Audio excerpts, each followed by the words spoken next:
My name is Jesse McDannell. I'm the executive chef here at the Grand Hyatt at SFO, located on property at the San Francisco Airport in San Francisco, California. We are a 351-room hotel that opened in October of 2019. We have 15,000 square feet of flexible meeting space, and we also have a full 3-meal restaurant, sushi bar, 24-hour market, and bar. So our restaurant is called Quail and Crane, and that's a take off the state bird of California, which is the quail, and the crane representing the eastern side of our cuisine. So currently we're operating with 4 full-time employees. It's myself, my executive sous chef, my chef de cuisine, and my chef de partie.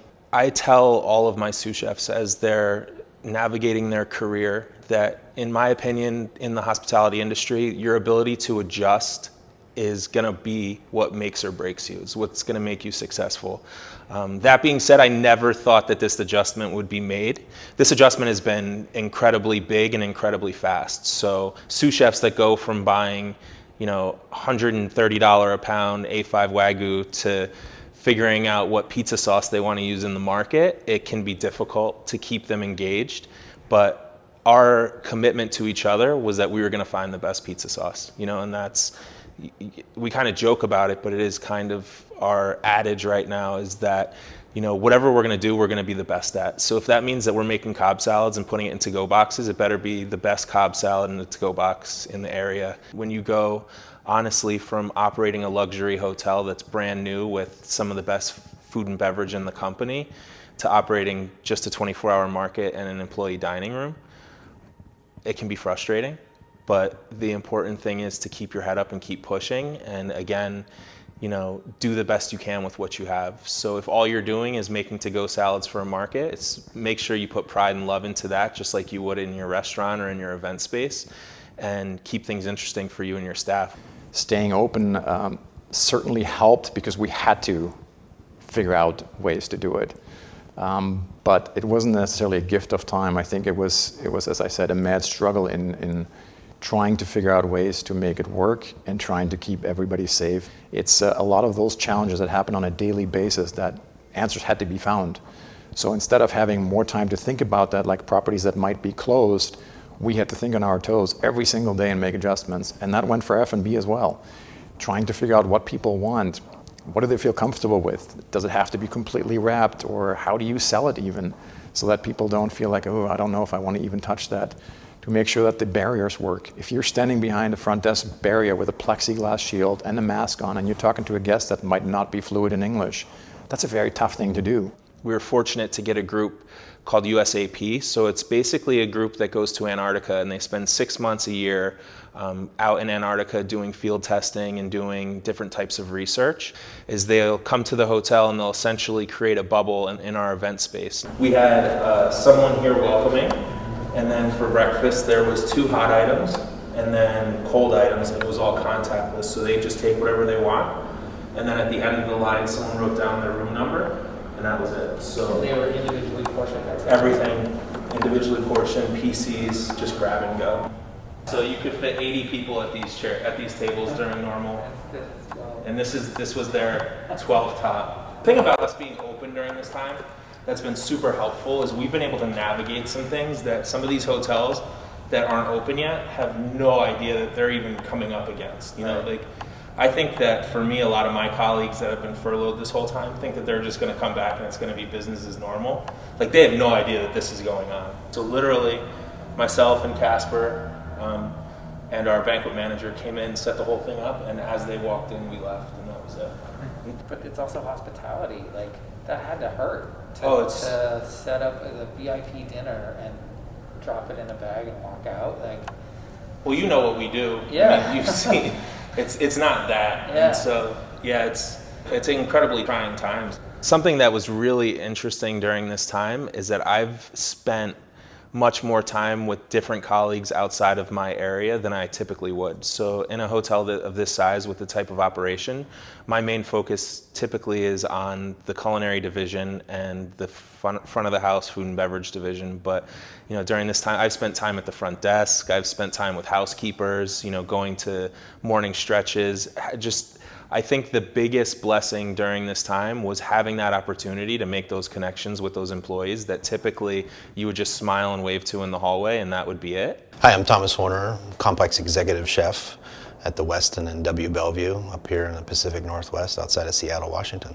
So the footprint at the Westin is 337 rooms. We have a little over 30,000 square feet of meeting space. W is a boutique hotel. It's about 245 rooms with a little over 10,000 square feet of meeting space. We're surrounded by over 50 restaurants in a 3-block radius. And this is really the epicenter of what happens here in Bellevue. Between the two hotels, we have about 28 full-time culinary and utility associates, and currently we are down to just the 3 managers and a few hourlies to kind of fill in between. You know, I got to be the breakfast cook this morning, and for both hotels, and so when you go from having 28 on staff to walking into a kitchen by yourself, it's a little daunting. You know, one of the things that we realized very soon in this process was that there were a couple things that we had to really change the way of doing business. You know, for one is that the word buffet is obsolete. We can't do a buffet. We can do an action station where we're preparing something behind a plexiglass shield. We can do small plates that are encapsulated so that nobody can actually breathe on them. We can put things in to-go boxes and send them individually. And so it really kind of came down to a point where it was like, okay, as long as we're doing these 4 things and we're following these protocols, then, you know, we can deliver food safely to our customers. What I try to tell the younger cooks is that, you know, cooking isn't going to go away. We're one of the oldest professions. There's another one that starts with a P, but I don't remember what it's called.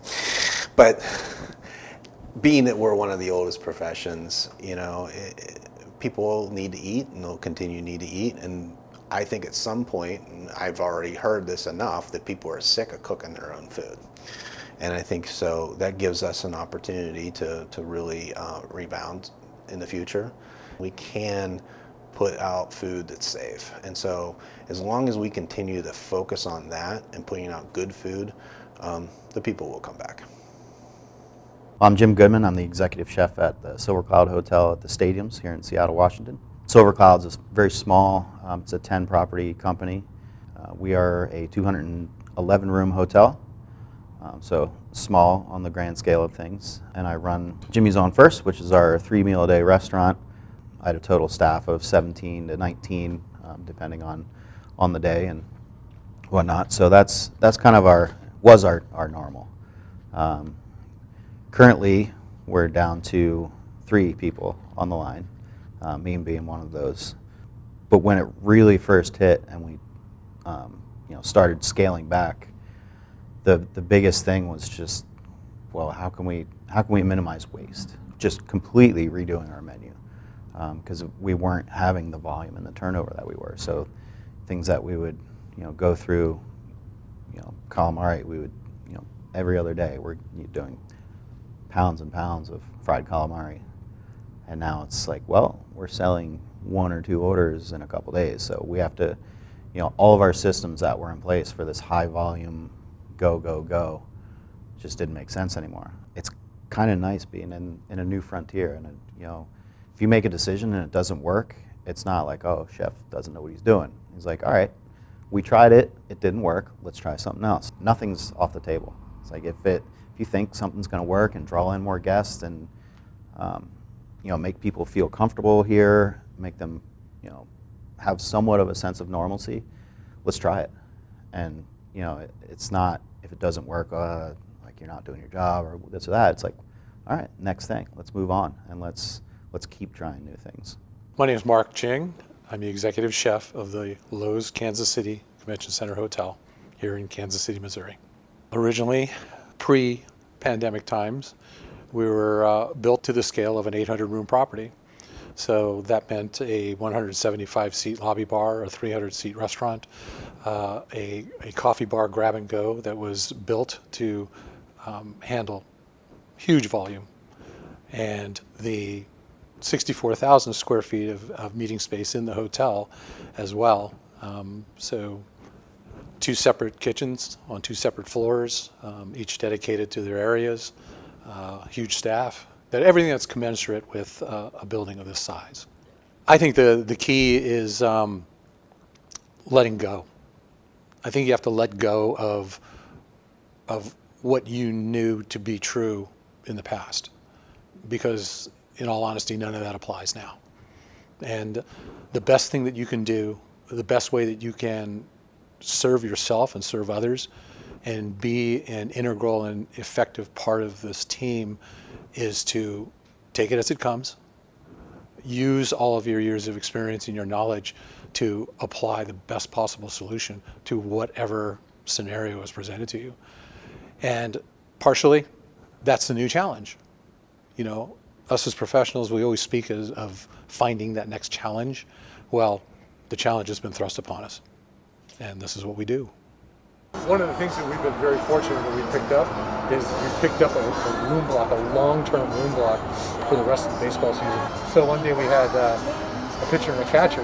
They found this, They're like, hey, and great. they were like, "This is awesome, right?" So the catcher was sitting over there, the pitcher was up here. Well, you can see that he ran wild thing Vaughn on him. Yeah, that's a little high and outside. Yeah. Team meeting room. Again, set up for proper distancing. Yeah. 60 players and 20 coaches. They have this whole floor. Yeah. What were you built for in terms of the clientele you were? Convention, group business, 100%. Each of us in our individual situations, we're going to have successes and we're going to have challenges. I think what the most important thing that we can do right now is to share those things openly, freely, and without, feeling that you have to protect your success. Because right now, the most important thing we can do is to help everybody be successful. Because the more people that are successful, the more jobs we're creating and we're reestablishing, the more that we're helping the industry as a whole. Those rules of the road, the rules of engagement, so to speak, that we used to have, that manual's gone. And now it's more about being flexible and focused on the end result, which is taking great care of the customer.